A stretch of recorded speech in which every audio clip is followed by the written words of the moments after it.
Or A lot of home gardeners have problems with tomato diseases, and so when I didn't ever think I'd study tomatoes. I'm more of a tree person, but when I asked extension agents around the state what's the plant they get more questions about than anything else in the summers, they said tomatoes, and so we started studying tomatoes. We studied root pruning on tomatoes when you're first transplanting them for 2 years, and then we've been studying shade, different types of shade cloth, and hopefully trying to figure out how better ways for home gardeners to prevent curly top virus. This orange ribbon means that it tested positive for curly top, but we did a lot more sampling for curly top this year than in previous years, and for example, this first plant tested negative for curly top, so then while it was still barely alive, we tested it again, and it did test positive for Alternaria fungus, also called early blight.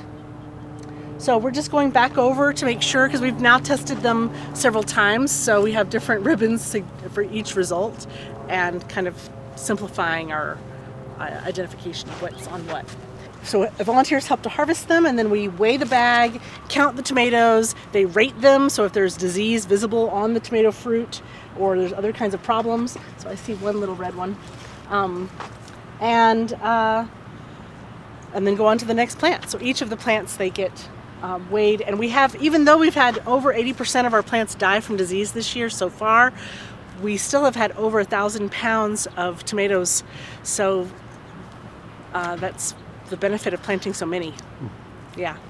For each plant, that's plant 625. So I'll just count the total fruit and any splits, side seams, blossom end rot, or worms that I see. I'm not going to count any of those on this. That's a good one. This year we haven't had as much volunteer work because we haven't had as many tomatoes to harvest. But in the same plot last year, we had over 6,000 pounds of tomatoes that volunteers took home, and we also had for our staff here at the farm. And in times when there are extra boxes of tomatoes, some of the volunteers have been able to take them to a food pantry. But I didn't keep track of that very closely, and my plan was to keep track of this year, and of course we don't have all that extra this year.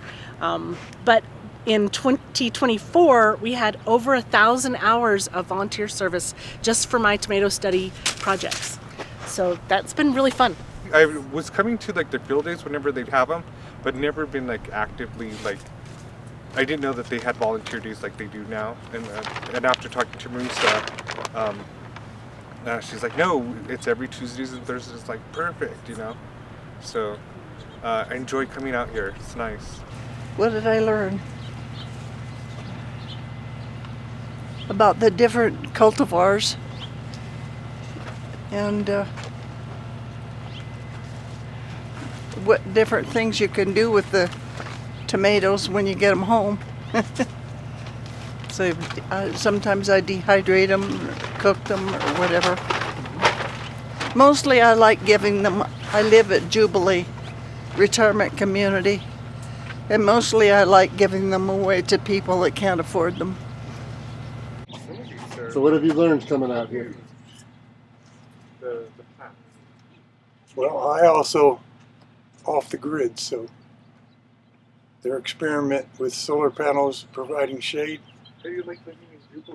So I said, okay, I'll see. I've got several. I got mine on poles as well, and I turn them every couple hours. So I track the sun.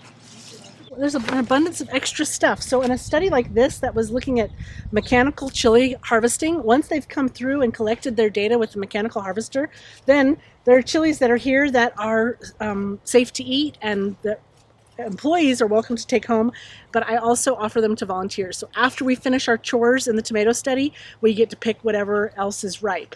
So there are old studies here that are, they're irrigated, but they're not otherwise maintained. So we have peach trees and apple trees, and so depending on the time of year, we'll be harvesting blackberries, currants, service berries, corn, whatever we have extra.